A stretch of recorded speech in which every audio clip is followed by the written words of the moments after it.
Good evening, everybody. This is Lindy. So, we're trying this for the third time. I keep messing up, okay? I'm just telling you. So, we're trying to do a bonfire story.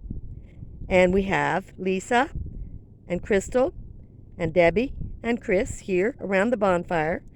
And Lisa has said she would give us a story, a life story of her own. So, I'd like to turn this over to Lisa, and Lisa's going to give us a story. And thanks, Lisa. Hello, everyone, and welcome to the Fireside Story. So here we go. I have a life story.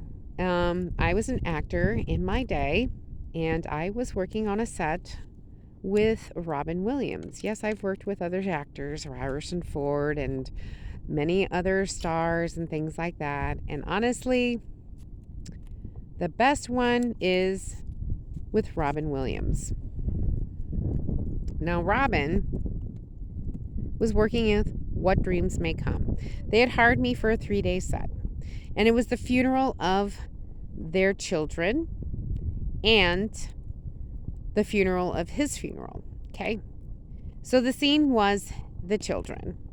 Now, a year prior, I had lost my brother, and I had never stepped foot in a church.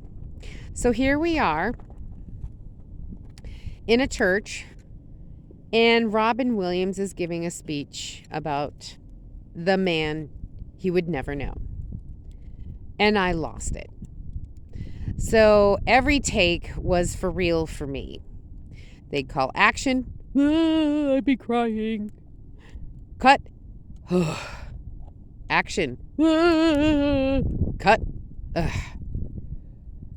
50 takes later, okay, to do that scene. And across from me was Robin Williams and Annabella, who was the co-star. And towards the end, they decided to change things up, and they put a child next to me because they wanted more children in the scene. And the child that was next to me was very disruptive, was talking during the scene, during action. When you know, as a background, you don't do it.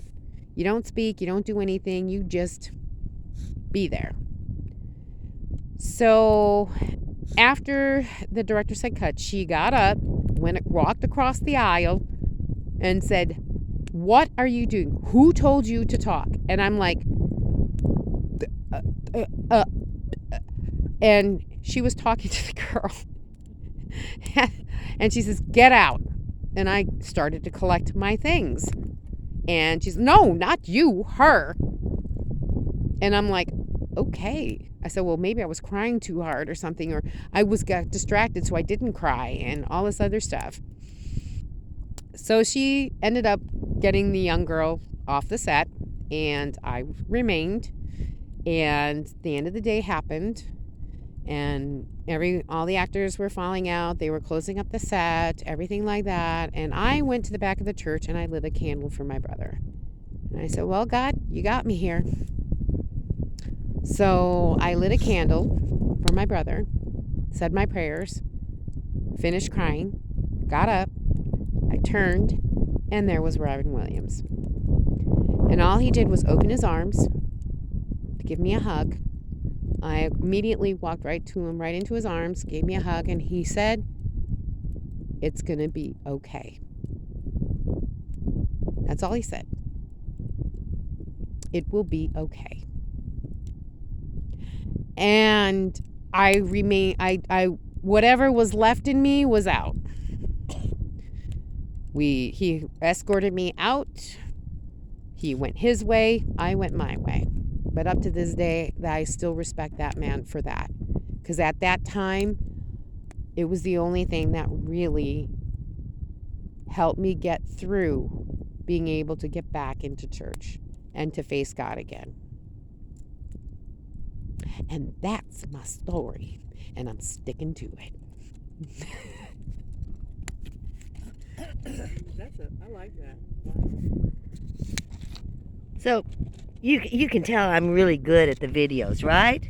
You guys can tell this, right? Anyway, so I want to thank Lisa, and we're going to end this video for now. And I'd like to get another video from someone else with another story. You guys have a great evening, and thanks for watching. Camo.